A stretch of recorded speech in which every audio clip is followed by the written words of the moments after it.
प्रिय छात्रों, जैसा कि हम लोगों ने इस वीडियो के पहले देखा था कि समर चाहता था कि प्रभा उसकी हिम्मत बढ़ाती चले और समर दुनिया का कोई भी काम कर लेगा। वह चाहता है कि एमए तक की पढ़ाई करे और साथ में कोई और भी काम करे जिससे उसकी पढ़ाई लिखाई का खर्च तथा समर और प्रभा दोनों के अपने खर्च चलते रहें।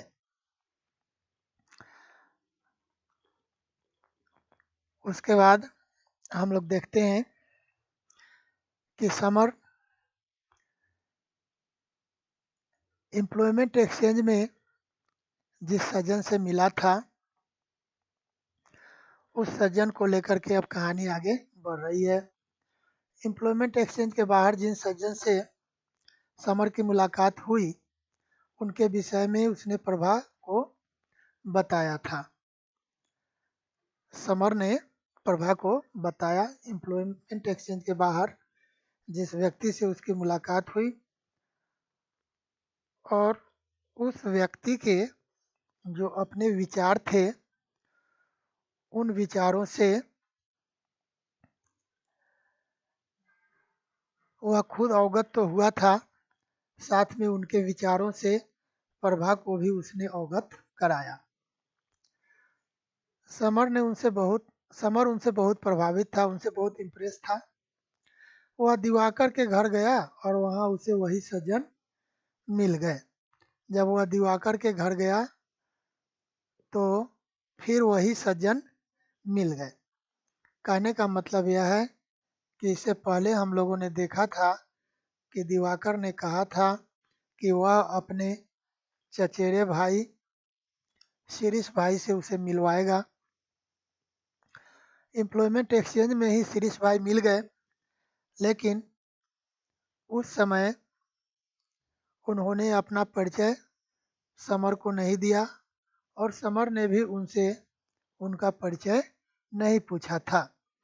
लेकिन जब वह दिवाकर के घर गया तो वही सज्जन मिल गए। वे और कोई नहीं बल्कि दिवाकर के भाई शिरीष भाई थे। वे अपनी बहन के इलाज के लिए आए थे। उनकी बहन को हिस्टीरिया के दौरे आते थे। हिस्टीरिया के दौरे आते थे मतलब पागलपन के दौरे आते थे।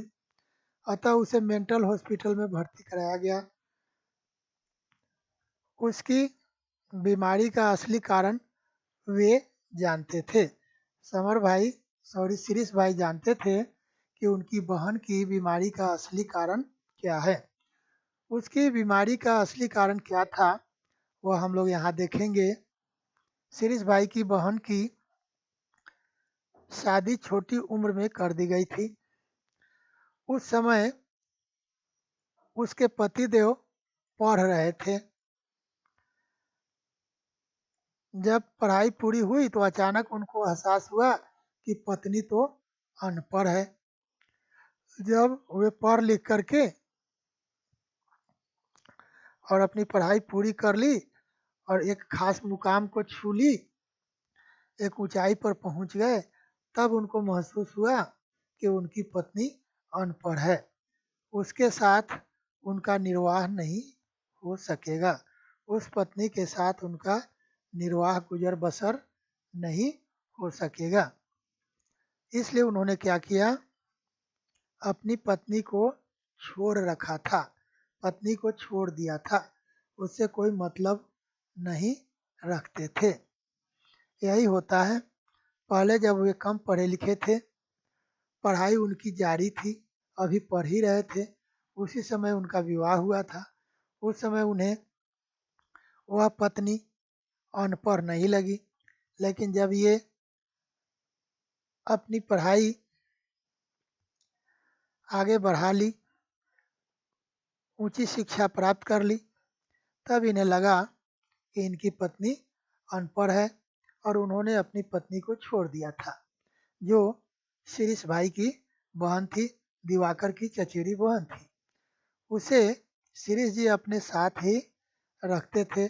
अब करे तो क्या करे, अब बहन है, पति ने छोड़ दिया तो ये भी कैसे छोड़ दें, इसलिए ये अपनी बहन को अपने साथ रख रहे थे।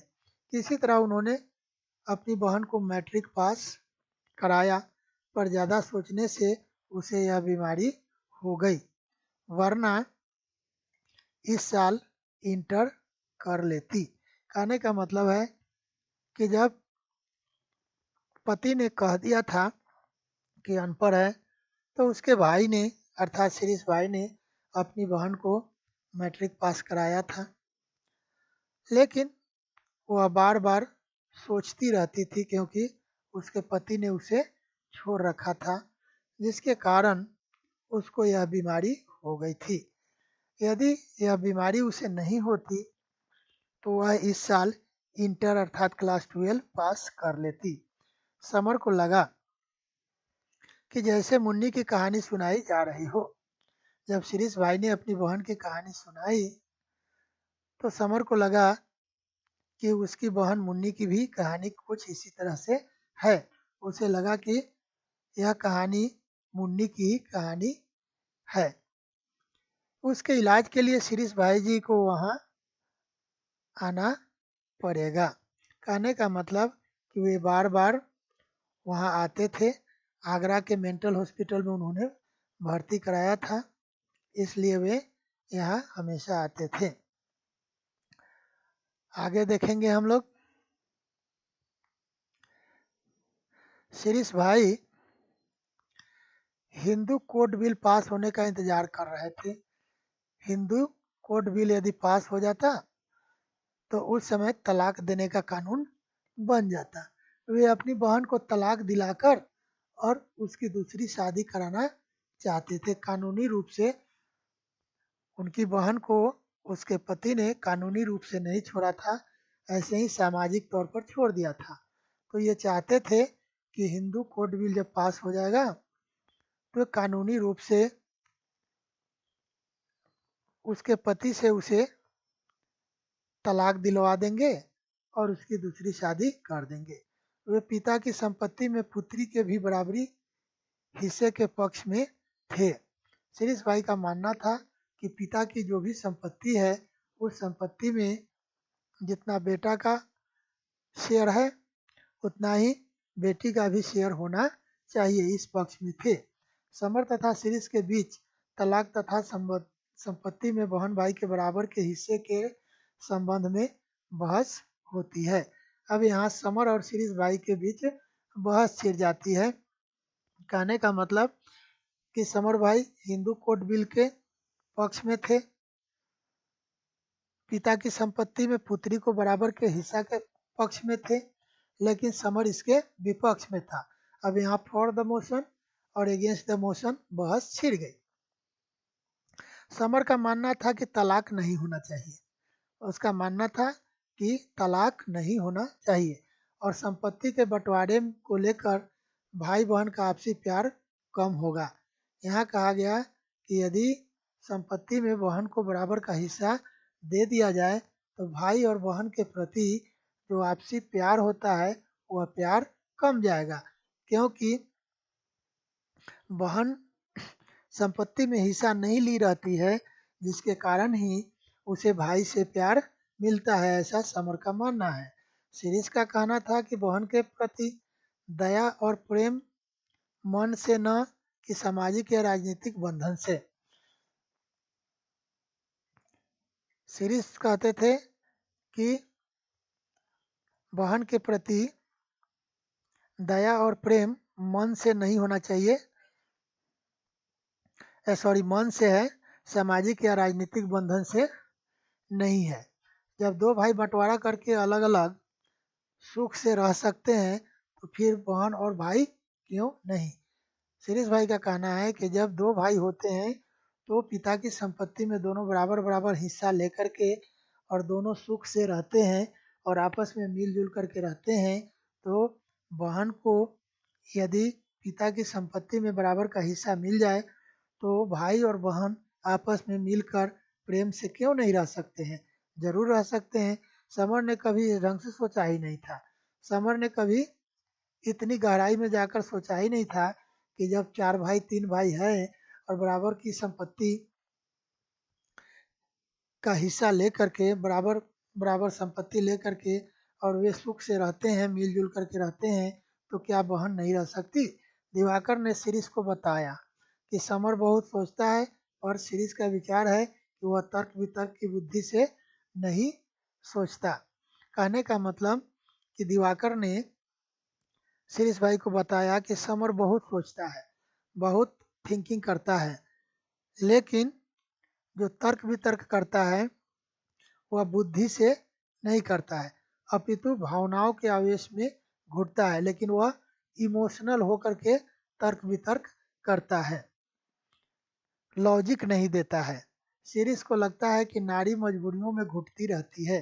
शिरीष का मानना है कि औरत हमेशा मजबूरी में घुटती रहती है। मजबूरी में घुट घुट कर मरने को भारतीय नारी की सहनशीलता का नाम दिया गया है। भारतीय नारी मजबूरी में घुट घुट कर जीती है और जिसको लोग कहते हैं कि नारियां बहुत सहनशील, बर्दाश्ती होती हैं, बहुत टॉलरेट करती हैं। सीता ने निर्दोष होते हुए भी कितने बड़े कलंक और यातना को सहा। यहाँ उन्होंने शिरीष भाई ने सीता का उदाहरण दिया है और कहा है कि सीता निर्दोष थी, फिर भी उसके ऊपर कितने बड़े बड़े कलंक लगे और कितनी यातनाएं, टॉर्चर को सहा। रामायण में हम लोगों ने देखा है, रावण के अशोक वाटिका में रहने के कारण सीता पर कलंक लगाए गए। इस कलंक के कारण सीता को फिर से जंगल में भेज दिया गया। कितनी कठिनाइयों का सामना उसने किया, कितने कष्ट झेले, ये सब देखने को मिला है रामायण में। तो शिरीष भाई का कहना है कि ये जो है ये नारियों की सहनशीलता, इसको कह दिया गया कि नारियां बहुत सहनशील होती हैं, लेकिन नहीं, ये सब के सब उनके ऊपर अत्याचार हुए। समर कुछ तनाव में था। उसने प्रश्न किया, आप अपने हिंदू धर्म को संसार का सर्वश्रेष्ठ धर्म नहीं मानते? अब समर ने उनसे कहा, शिरीष भाई से, कि ठीक है, आप इतना तर्क दे रहे हैं तो आप ये बताइए कि आपका जो ये हिंदू धर्म है यह दुनिया का सबसे बड़ा धर्म है कि नहीं? आप इस बात से सहमत हैं या नहीं? आप इस बात को मानते हैं या नहीं? शिरीष के अनुसार समर का ज्ञान अधूरा है। शिरीष भाई के अनुसार समर का जो ज्ञान है वह अधूरा है, इनकम्प्लीट है। वह केवल संघ की परंपरा से प्रभावित बात करता है, जबकि सच्चाई कुछ और है। शिरीष भाई ने कहा कि संघ की जो परंपरा है, जो ट्रेडिशन है, उसी ट्रेडिशन से तुम प्रभावित हो और उसी के आधार पर तुम अपना स्टेटमेंट देते हो, जबकि सच्चाई कुछ और है।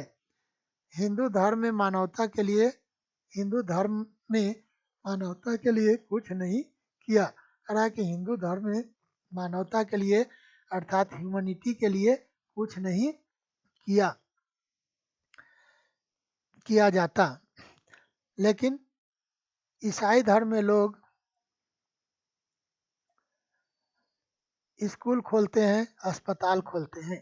कहा कि देखो, हमारे हिंदू धर्म में मानवता के लिए कुछ नहीं किया जाता, लेकिन मानव के विकास के लिए ईसाई धर्म वाले लोग स्कूल खोलते हैं, ईसाई धर्म वाले लोग अस्पताल खोलते हैं, अनजाने लोगों की सेवा करते हुए पूरा जीवन व्यतीत कर देते हैं।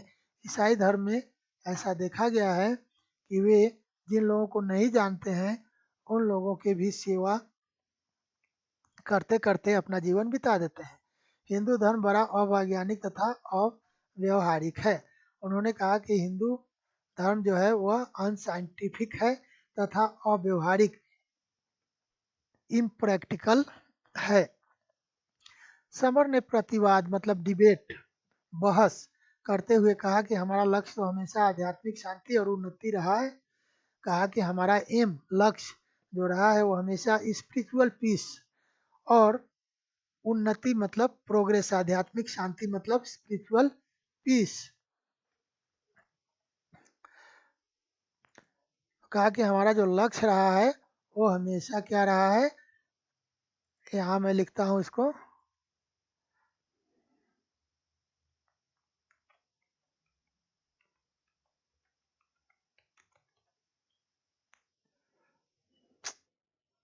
कहाँ गया,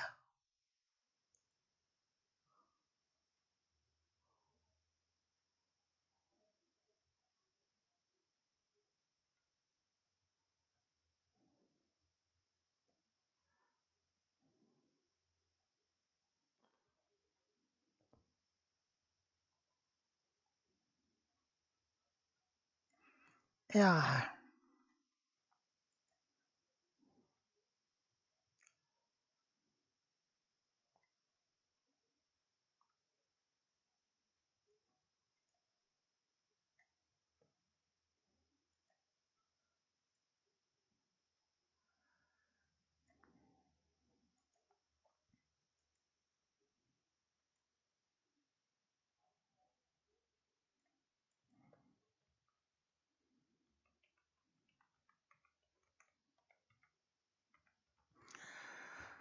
तो समर ने विवाद करते हुए कहा कि हमारा जो लक्ष्य रहा है वो हमेशा स्पिरिचुअल पीस रहा है और उन्नति मतलब प्रोग्रेस रहा है।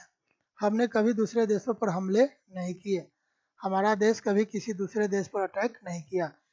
और श्री जी का तर्क था कि बाहर हमला न करने का, बाहर मतलब किसी दूसरे देश पर हमला न करने का जो कारण है उसका कोई दार्शनिक मतलब फिलोसॉफिकल है ना, उसका कोई दार्शनिक मतलब फिलोसफिकल आधार हो ऐसा नहीं, बल्कि हमारे पास शक्ति का अभाव था। उन्होंने कहा कि इसका कोई फिलोसफिकल मतलब लॉजिकल आधार हो ऐसी बात नहीं है, बल्कि हमारे पास शक्ति नहीं थी। उसने कहा कि हमने कभी किसी दूसरे देश पर आक्रमण नहीं किया, लेकिन शिरीष भाई ने कहा कि आक्रमण हमने नहीं किया ये बात नहीं है, आक्रमण करने के लिए हमारे पास शक्ति नहीं थी, इसलिए हमने आक्रमण नहीं किया। शिरीष भाई के अनुसार आध्यात्मिक शांति आम आदमी में नहीं अपितु दान, ट्रस्टों और चंदे के रुपयों से दूध मलाई उड़ाने वालों में होती है। इनका कहना है कि आध्यात्मिक शांति साधारण आदमी को नहीं मिलती है। आध्यात्मिक शांति उस आदमी को मिलती है जो दान के पैसों से दूध मलाई उड़ाते हैं, ट्रस्ट के पैसों से दूध मलाई उड़ाते हैं, चंदों के पैसे से दूध मलाई उड़ाते हैं, उनके अंदर में आध्यात्मिक शांति होती है। आप देखते होंगे साधु महात्मा, ये बाबा लोग, पुजारी लोग, प्रिस्ट लोग, ये सब के सब दान के पैसे से दूध मलाई उड़ाते हैं, ट्रस्ट के पैसे से मौज मस्ती करते हैं, चंदा के पैसे से मौज मस्ती करते हैं, और वही लोग आध्यात्मिक शांति का पाठ घूम घूम कर लोगों को पढ़ाते हैं। तो शिरीष भाई का मानना है कि ये उन्हीं लोगों के लिए है, साधारण आदमी को आध्यात्मिक शांति नहीं मिलती है। वह तो अपनी रोजी रोटी और परिवार के गुजर बसर में ही अपना जीवन बिता देता है। इस प्रकार शिरीष भाई और समर में कुछ देर तक तर्क वितर्क मतलब डिबेट चलता रहा। संसार की उत्पत्ति मतलब क्रिएशन, सृष्टि, हिंदू धर्म, वैज्ञानिक दृष्टिकोण, ज्ञान की खोज आदि विषयों पर बहस होती रही। समर शिरीष जी की बातों से बहुत प्रभावित हुआ, तो समर भी शिरीष भाई की बातों से इम्प्रेस्ड हुआ। शिरीष भाई ने कहा कि अब अक्सर उनकी आपस में भेंट होती रहा करेगी। उन्होंने कहा कि समर और शिरीष भाई की मुलाकात अब हमेशा होती रहेगी, क्योंकि वे बार बार अपनी बहन के इलाज के लिए आगरा के मेंटल हॉस्पिटल आया करते थे और रात को दिवाकर के यहाँ ठहरा करते थे और समर दिवाकर के घर आया जाया करता था। इसलिए दोनों की मुलाकात अब हमेशा होती रहेगी। शिरीष भाई ने समर को आगे खूब पढ़ने की सलाह दी। शिरीष भाई ने समर को एडवाइस किया, सलाह दी कि वह आगे खूब मन लगा करके पढ़े। समर उठ गया और दिवाकर को बाहर ले आया। समर उठा और साथ में दिवाकर को भी बाहर लाया। उसने उससे अपने लिए नौकरी खोजने के लिए कहा और उसने अपने दोस्त दिवाकर से कहा कि उसके लिए वह कोई नौकरी खोज दे जिससे वह दोनों काम कर सके। दोनों काम कर सके मतलब कौन कौन सा काम कर सके? पढ़ाई का काम कर सके और साथ में अपने जीवन बसर के लिए, गुजर बसर के लिए कमाई भी करता रहे। आगे की पढ़ाई भी और घर की मदद भी। आगे की पढ़ाई का भी खर्च उठा लेगा और कुछ अपने घर की मदद भी कर देगा। उस दिन उसने बहुत सी नई बातें जानी थी। बहुत सी नई बातें जानी थी मतलब किससे? शिरीष भाई से। शिरीष भाई के साथ जो तर्क वितर्क हुआ, उस तर्क वितर्क में समर को बहुत सी नई बातें सीखने को मिली।